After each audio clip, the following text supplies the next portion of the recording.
Hello, Highline Elementary. Today's video will address our 4th grade students and some tips and resources for teaching research skills.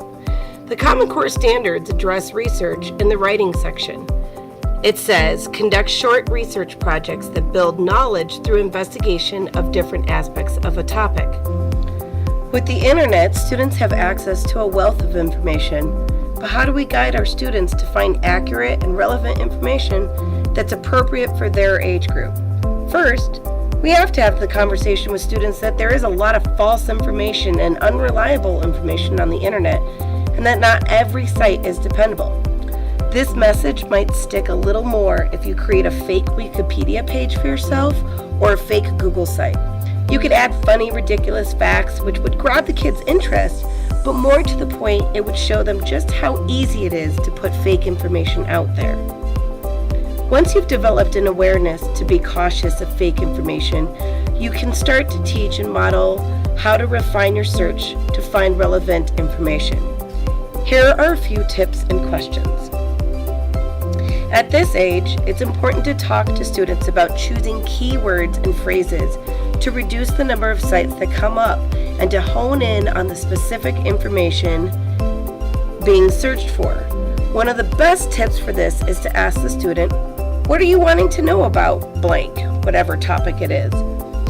From there, guide them to ask specific questions or type in specific keywords in their search engine.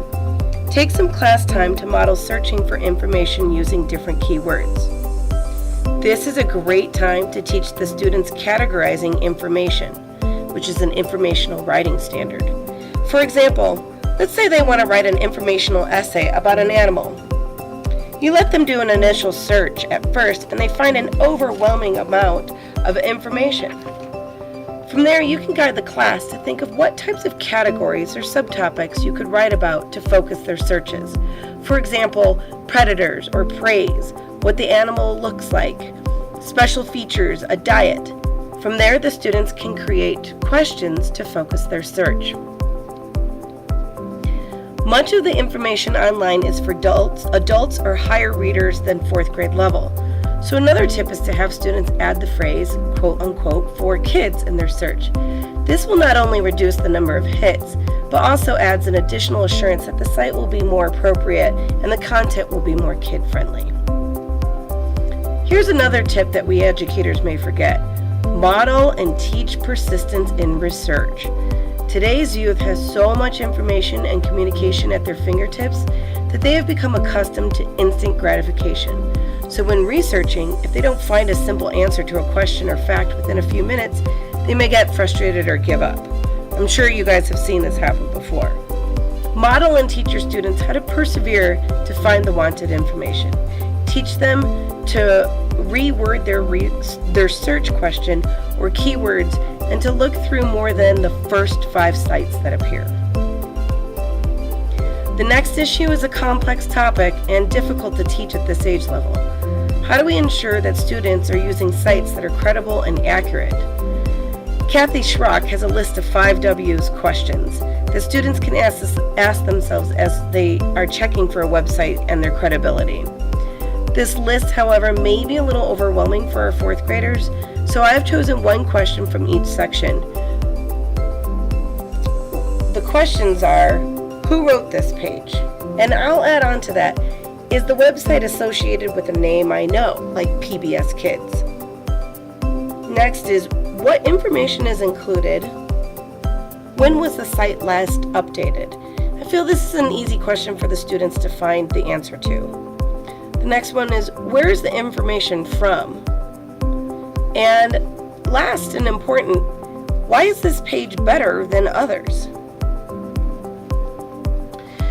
So another resource that may help with spending too much time in internet searches that may yield little results is to use a site called ThingLink. In this site, the teacher can gather hyperlinks to sites that he or she, the teacher, has already deemed reliable, credible, and relevant.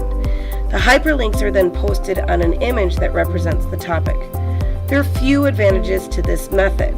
The content is controlled and consistent and safe, but another advantage is for the differentiation purposes. At Highline, only 30% of our 4th graders are reading proficiently. This means that much of the content on the internet is not accessible for our struggling readers. The advantage of ThingLink is the teacher can find sites that have videos that are embedded and not YouTube, since our elementary students don't have access to YouTube, and the resources that have audio. When it comes to copyright laws in education, there are some differences if the content is being used for nonprofit educational purposes. Students should always cite their sources when they're using information specific to that source, and if they use any image or content from a site. They can cite the sources with the author's name, the date, and a quote-unquote retrieved from phrase. For more in-depth lessons and how to teach and guide students to find relevant and accurate information, please visit the Common Sense Education site. Click Educators, then Scope and Sequence, and choose 3 through 5, and then scroll through the lessons and download the PDFs. You may also want to look at scholastic.com for lessons and online research. Another resource for research skills that has well laid out lesson plans is the Global Digital Citizen Foundation. They have beginner, intermediate, and advanced lessons. Please see the reference page for the links to these resources. Following these guidelines will help teach students to be better digital citizens.